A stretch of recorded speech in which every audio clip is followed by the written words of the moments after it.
name is Eileen Jacobson. I'm a marriage and family therapist in private practice. I'm also a mom of 7 and a grandma of 4. So I've noticed with the couples that come in to see me that there are some things in common. They really don't want to be fighting. They hate it. They are trying the best that they can not to fight, and it just seems to happen anyway. I've also noticed that there are some things in common underneath the fights. So they think they may be fighting about in-laws, kids, money, whatever it is on the surface. But it's not actually about that. So as I looked at all of these fights that they had, like whatever the topic was, and I did my best to peel away the layers of whatever the topic was, underneath it was always about one of 3 things. They were asking each other, are you there for me? Do you care how I feel? And am I enough for you? And if one or the other felt like the answer to one of those questions was no, and that no answer wasn't handled in a productive way between them, then that was the start of the fight. So once I was able to address that with the couple and they were able to spot that question and identify it and address it directly and get reassurance on that question, then they were able to interrupt the fight and give reassurance and address that issue directly. Then they were able to have a productive discussion. And I noticed also in working with these couples that we were able to reduce the number of sessions quite a bit, dramatically, and be able to give some tools for them to be able to use at home when other issues came up. Those 3 questions are attachment questions. So those are the questions that couples ask each other to create a feeling of safety and connection. So you may say, well, I don't think I ask my husband or wife those questions. It's because most of the time you don't ask those questions directly. They're communicated most of the time through actions, but also through words, but they're not asked in a direct way. So I'd like to think back, if you have listened carefully to your spouse, then you're saying that you care about how they feel. If you've done something thoughtful, then you are saying that you're there for them. If you've made a commitment and followed through, then you're saying you're there for them. If you've given a compliment or said that you've appreciated them, then you're saying that they're enough for you. So let me also clarify, saying that your spouse is enough for you doesn't mean that you're not occasionally going to be really frustrated with something that they've done. That is just part of marriage, it's just being human. Saying that they're enough for you means that you're glad that you're with them and that you appreciate that they're part of your life. That doesn't mean that you're not going to sometimes be frustrated. That is just marriage. So with couples who are doing well, those 3 questions are answered in a positive way almost all the time. And so they expect yes answers. And when there's a no answer, it's usually handled pretty smoothly because they see that as an exception. And apologies happen smoothly and then they move on. For couples where things aren't going well and they're getting more no answers to those 3 questions, then the trust isn't as high. They're more braced to be let down and to be hurt. And so sometimes they can get in a negative spiral where it gets harder and harder for them to communicate and to trust each other. So let me give you a quick hypothetical example that might help you understand this.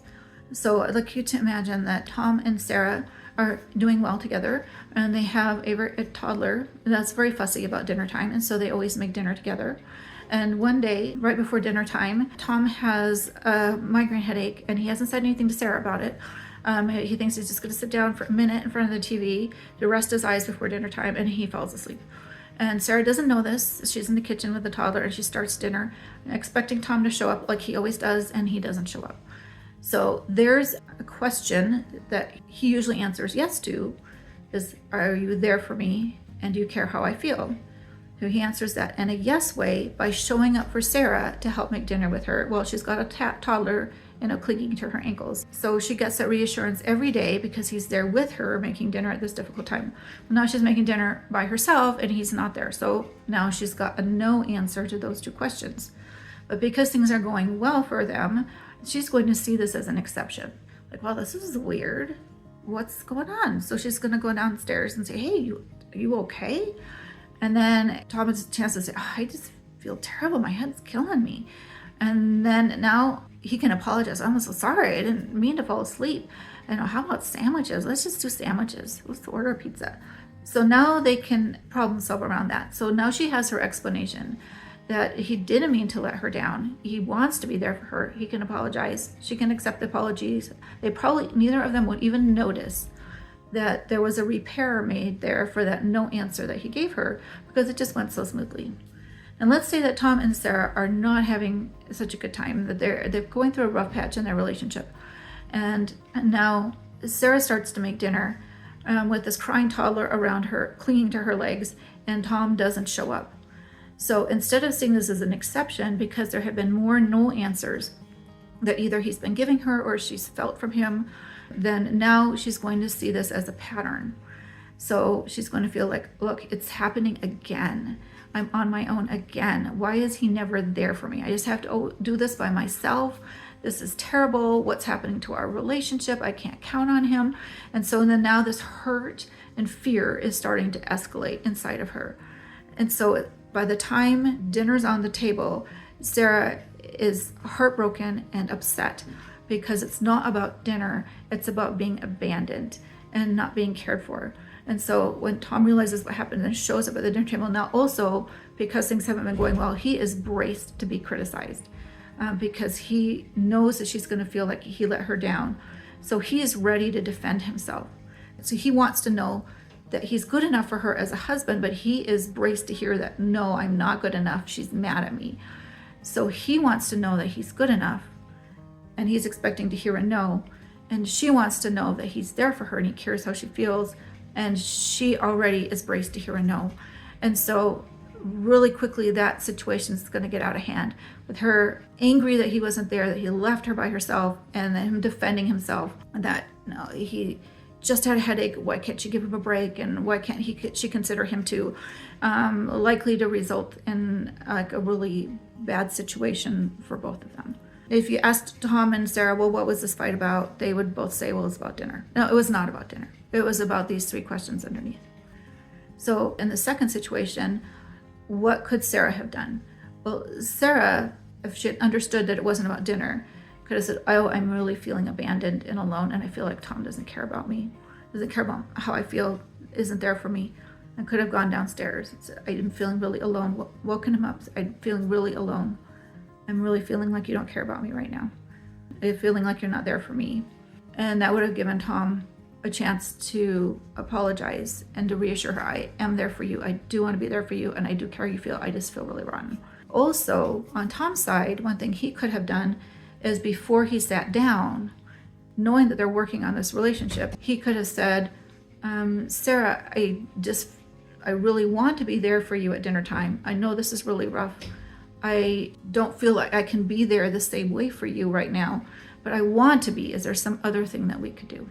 So if they both understood what those questions were, then they could have dealt with them directly. So if you would like some other scenarios to practice with, to be able to practice spotting those questions, if you'll go to my website, it's listed below.